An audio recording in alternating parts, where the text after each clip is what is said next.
Hotel ಉದ್ಯಮಕ್ಕೆ ಅಂಟಿದಂತ ಅಡುಗೆ cylinder ಕೊರತೆ. ನೂತನ ಜಿಲ್ಲೆ ವಿಜಯನಗರಕ್ಕೂ ಕೂಡ ಗ್ಯಾಸ್ ಸಿಲಿಂಡರ್ ಶಾಕ್. ಹೋಟೆಲ್ ಉದ್ಯಮಕ್ಕೆ ಅಡುಗೆ ಸಿಲಿಂಡರ್ ಕೊರತೆ ಉಂಟಾಗಿದೆ. Gas cylinder shock. ಸೌದೆ ಒಲೆಗೆ ಮಾರು ಹೋದಂತ ಹೋಟೆಲ್ ಉದ್ಯಮಿಗಳು. ವಿಜಯನಗರ ಜಿಲ್ಲೆ ಹೊಸಪೇಟೆಯ ಪ್ರಮುಖ ಹೋಟೆಲ್ಗಳಲ್ಲಿ ಈಗ ಗ್ಯಾಸ್ ಕೊರತೆ ಉಂಟಾಗಿದೆ. ಲಿಮಿಟೆಡ್ ಮೆನು ಮಾತ್ರ ತಯಾರಿ ಮಾಡಲಾಗ್ತಾ ಇದೆ. ಮೆನುವಿನಲ್ಲಿ ಸಾಕಷ್ಟು ಬದಲಾವಣೆ ಆಗಿದೆ. ಇನ್ನು ಗ್ರಾಹಕರ ಬೇಡಿಕೆಗೆ ತಕ್ಕಂತೆ ಉಪಹಾರ ತಯಾರಿಸೋದಕ್ಕೆ ಆಗ್ತಾ ಇಲ್ಲ. ಮಾರುಕಟ್ಟೆಯಲ್ಲಿ ಬ್ಲಾಕ್ನಲ್ಲೂ ಕೂಡ ಸಿಲಿಂಡರ್ಗಳು ಸಿಗ್ತಾ ಇಲ್ಲ. ಕಾಳ ಸಂತೆಯಲ್ಲೂ ಸಿಲಿಂಡರ್ಗಳಿಲ್ಲ.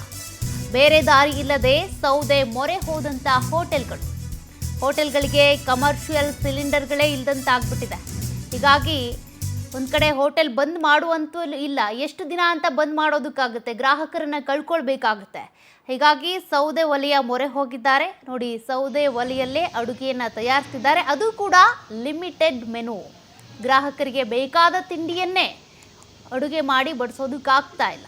ಲಿಮಿಟೆಡ್ ಆಗಿ ಕೆಲ ಉಪಹಾರಗಳನ್ನು ಮಾತ್ರ ತಯಾರಿ ಮಾಡ್ತಿದ್ದಾರೆ.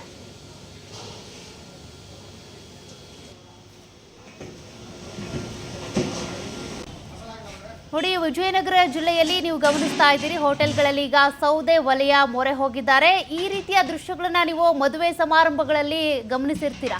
ಛತ್ರಗಳಲ್ಲಿ ಇದೇ ರೀತಿಯಾಗಿ ದೊಡ್ಡ ದೊಡ್ಡ ಒಲೆಗಳಲ್ಲಿ ಅಡುಗೆ ಬೇಯಿಸ್ತಾ ಇರ್ತಾರೆ. ಬಟ್ ಈಗ ಅನೇಕ ಜಿಲ್ಲೆಗಳಲ್ಲಿ ಹೋಟೆಲ್ಗಳ ಪರಿಸ್ಥಿತಿ ಇದೇ ರೀತಿ ಆಗಿದೆ. ಮತ್ತೆ ಸೌದೆ ಒಲೆಯ ಮೊರೆಯೇ ಹೋಗಿದ್ದಾರೆ. ಕಾರಣ ಸಿಲಿಂಡರ್ ಶಾಕ್.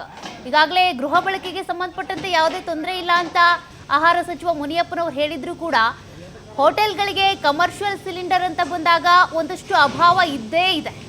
ಹೀಗಾಗಿ ಹೋಟೆಲ್ಗಳಲ್ಲಿ ಇನ್ನೇನು ಮಾಡೋದಕ್ಕಾಗುತ್ತೆ? ಬಂದ್ ಮಾಡ್ಕೊಂಡು ಕೂರೋದಕ್ಕೂ ಆಗಲ್ಲ. ಹೋಟೆಲ್ ಉದ್ಯಮವನ್ನೇ ನಂಬ್ಕೊಂಡಿರುವಂಥ ಉದ್ಯಮಿಗಳು ಈಗ ಸದ್ಯ ಹೋಟೆಲ್ಗಳಲ್ಲಿ ಅಡುಗೆ ಮಾಡೋದಕ್ಕಿಂತ ಸೌದೆ ಮೊರೆ ಹೋಗಿದ್ದಾರೆ.